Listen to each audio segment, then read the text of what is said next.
Star Wars: Last Jedi will be coming out tomorrow for everybody. And a lot of people don't know this. Movies that debut on Fridays, they come out on Thursdays. If you didn't know that, now you know.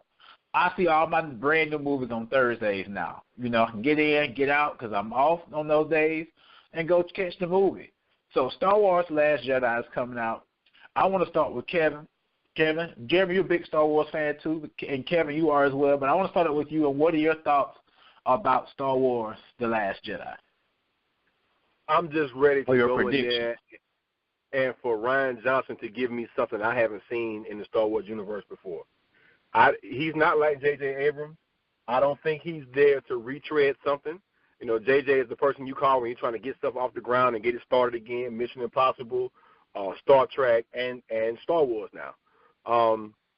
So he's the guy that opens everything up, but Rian Johnson is that guy. If you look at his track record, I think it'll be different. So I won't go into any, personal predictions about the characters. I'm just going to predict that the overall film will be something different and something that will make us scratch our head a little bit and think differently about Star Wars walking out of there, hopefully in a positive way. Jeremy, what about you, man?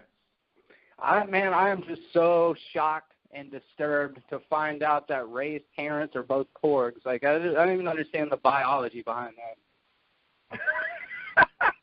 Doesn't even make any sense. I'm stoked, man. I echo exactly what Kevin said, is that what Star Wars has done really well since The Force Awakens ties back to that nostalgia porn thing that we were discussing about Ready Player One. It's done a really good job of reconnecting audiences to what it was that we loved about Star Wars.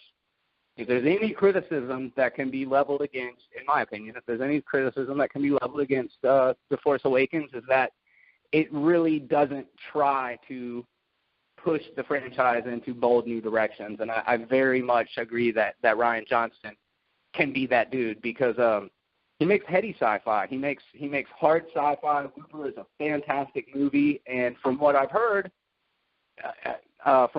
he does a really good job of leaving his imprint on this movie.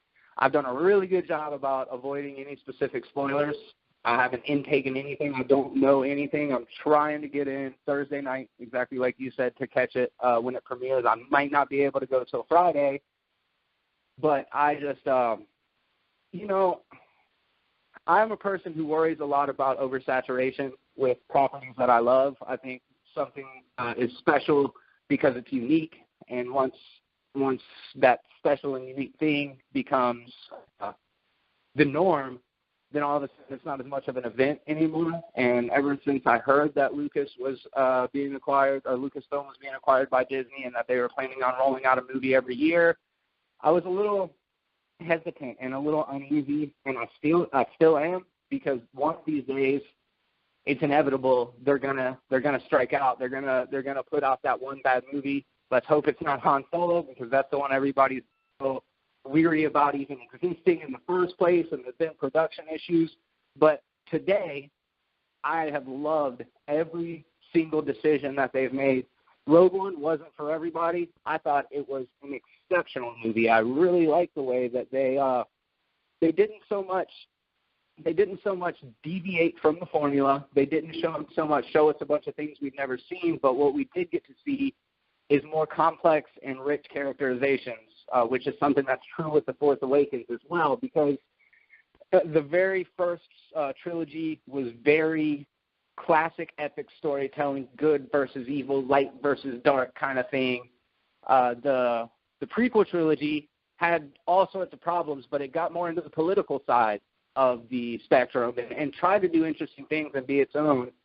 But what we're getting this time is more moral ambiguity between the characters. We see Finn was a stormtrooper who defected because he started to see the actual, impact of what they were doing.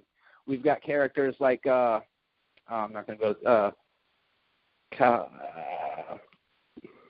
Diego Luna's character, I can't remember his name right now, which sucks because I normally know it, but he was very much willing to do morally compromising things for the sake of the rebellion. And those are the things that I think really add a lot more emotional resonance to it, and I hope to see that in The Last Jedi, because there's more to the story that we're not seeing yet about Rey, and there's more to the story that we're not seeing yet about Kylo Ren.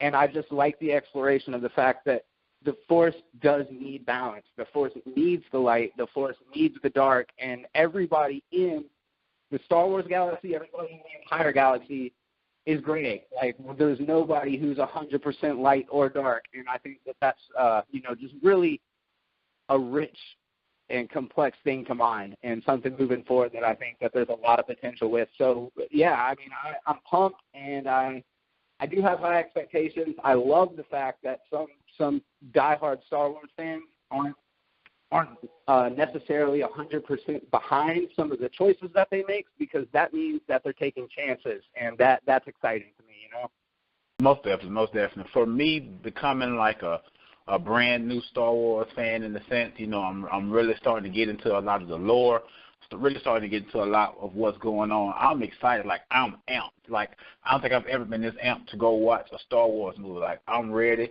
My ticket is ready. I'm ready to go see this movie tomorrow night.